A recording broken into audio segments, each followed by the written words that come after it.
बिस्मिल्लाहिर्रहमानिर्रहीम। अस्सलाम वालेकुम। आप देख रहे हैं डीडीपी एनालिटिका। रजीम चेंज ऑपरेशन से पहले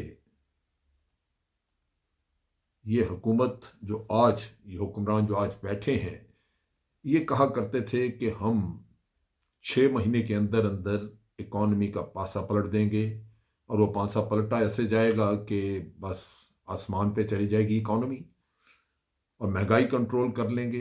इमरान खान को बड़ी तनकीद उसके ऊपर की जाती थी कि महंगाई इसने कर दी, इकॉनमी बर्बाद कर दी। आज भी कहते हैं कि ये नालायक हुकूमत थी, ये थी। और ख़ुद अपना हाल आप देखिए कि अब कभी कहते हैं कि पैसे कहाँ से लेके आए, कभी कहते हैं कि IMF तावन नहीं कर रही।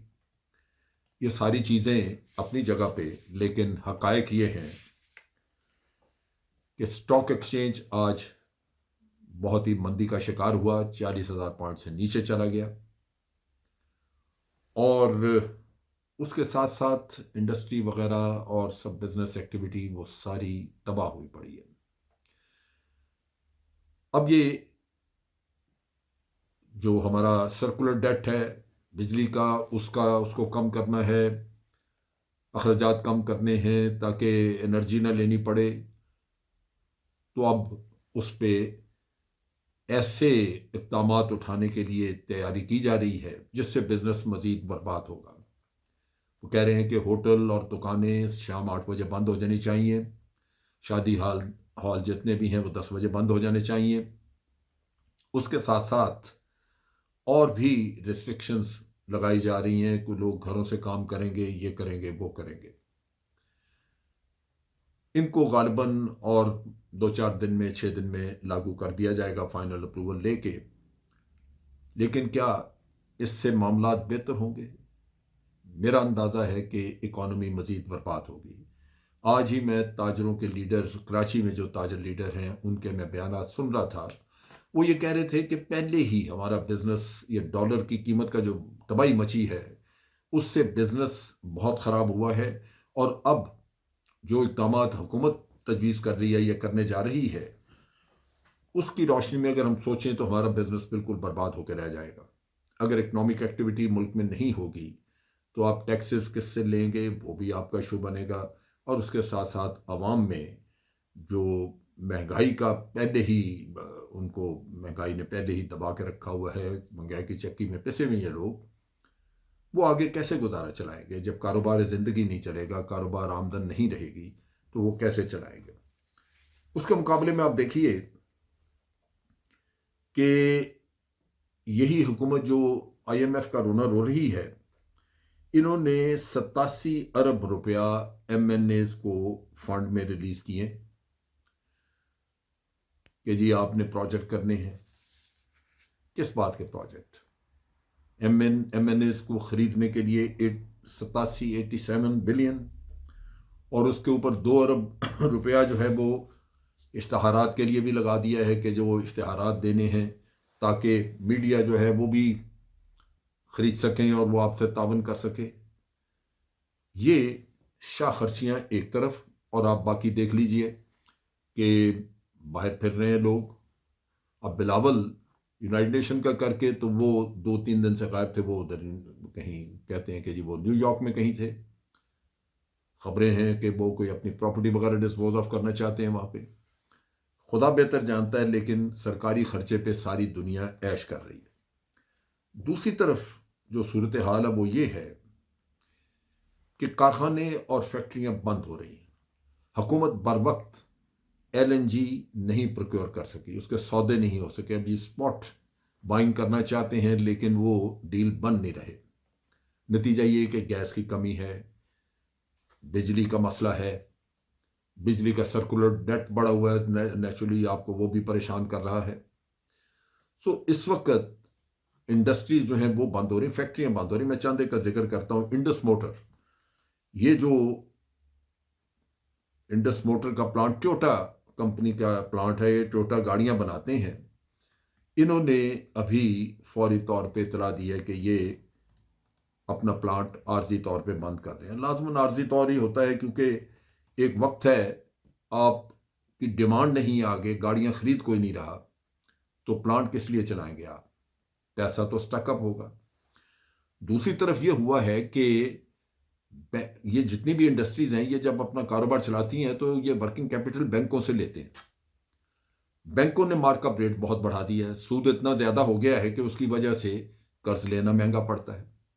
सो जो कारोबारी तबका है वो कर्ज से भाग रहा है। अगर कर्ज नहीं लेंगे, वर्किंग कैपिटल नहीं होगा, तो आप अपना कारोबार कैसे चलाएंगे? मैन्युफैक्चरिंग प्लांट्स वगैरह जो हैं वो कैसे चलेंगे? सो ये भी बहुत बड़ा इशू है। इसी तरह जो पाकिस्तान रिफाइनरी है, उन्होंने भी ऐलान किया है कि वो 20 दिन के लिए रिफाइनरी बंद कर रहे हैं, गालिबन प्रोक्योरमेंट जो तेल की है उसकी। अब इसमें बहुत बड़ा इशू जो है वो एलसीज के खोलने का है। एलसीज नहीं खुल रही और उसके लिए अप्रूवल करवाने का प्रोसेस इतना लंबा और मुश्किल हो गया है कि उसके लिए भाग दौड़ करने कराने में इतना वक्त ज़ाया हो जाता है कि ये अफोर्ड ही नहीं करते बिजनेस कम्युनिटी के वो बैठे इंतज़ार में रहें। नतीजा ये कि अब पाकिस्तान रिफाइनरी भी बंद हो रही है। इसी तरह जो एनर्जी शॉर्टेजेस हैं उनकी ओवरऑल उसकी वजह से डिक्लाइन हर तरफ है कंपनियों में। और सिर्फ यही नहीं, और भी कंपनियां जो हैं वो कई शटडाउन का ऐलान कर रही हैं। इसमें बहुत बड़ी अनएम्प्लॉयमेंट आने वाली है। जब कंपनियां, ये मैन्युफैक्चरिंग प्लांट्स बंद होंगे तो मजदूर तबका जो है, जो आर्जी रखे होते हैं, वो तो ख़ास तौर पे उनको निकाल दिया जाएगा। नतीजा ये है कि 2022-23 में लोगों की आमदन और उसके साथ बेरोज़गारी ये बहुत ज़्यादा बढ़ने के चांसेस हैं। अभी एक बहुत बड़ा प्लांट है, ये टाइलें बनाते हैं फोर्ट्रे के नाम से, फ्रंटियर सेरामिक्स लिमिटेड। इन्होंने भी स्टॉक एक्सचेंज को चिट्ठी लिखी और उसमें उन्होंने कहा है कि फ़िलहाल हम जो टाइलें, फ्लोर टाइल्स वगैरह है, वो हम बनानी बंद कर रहे हैं। स्टॉक एक्सचेंज को इसलिए इतला दी है कि स्टॉक एक्सचेंज में ये कंपनियां जो हैं इनके शेयर बिकते हैं, और जब तक ये शेयर होल्डर्स को प्रॉपर इंफॉर्मेशन ना दें तो वो शेयर मार्केट में तो चलता रहता है। अब उसके मुताबिक लोग सोचेंगे कि भाई इनसे प्रॉफिट नहीं आएगा क्योंकि ये प्लांट बंद हो गया, चल नहीं रहा।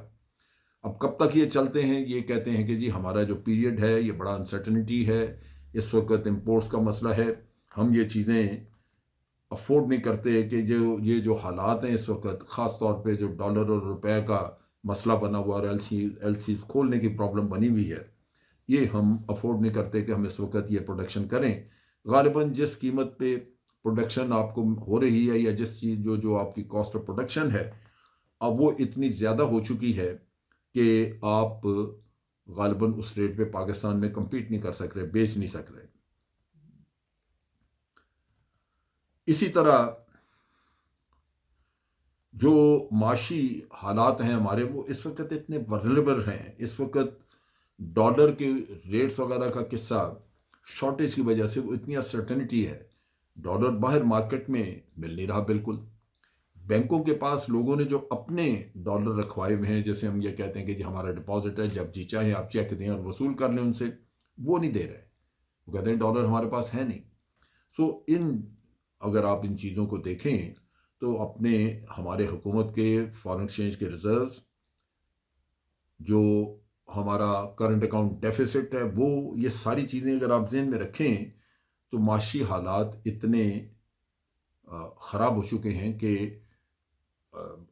समझ नहीं लगती कि ये कहते तो हैं हमें कि डिफ़ॉल्ट नहीं कर रहे और ये नहीं वो नहीं, लेकिन ये चीज़ें चलेंगी कैसे आगे।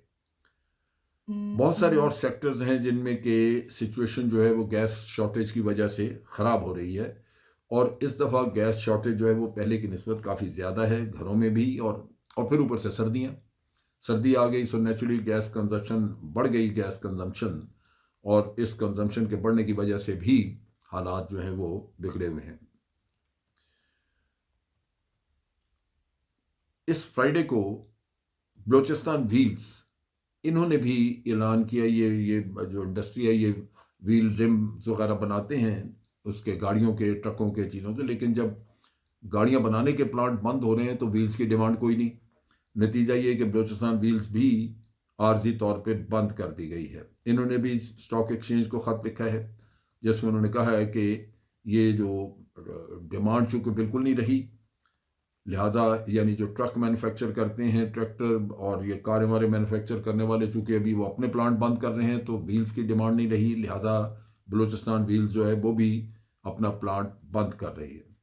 अब ये प्लांट जो है ये फ़िलहाल इन्होंने तकरीबन कोई 12 दिन के लिए बंद किया है, लेकिन उसके बाद ये रिव्यू करेंगे, अगर डिमांड होगी तो आगे चलेगा मामला।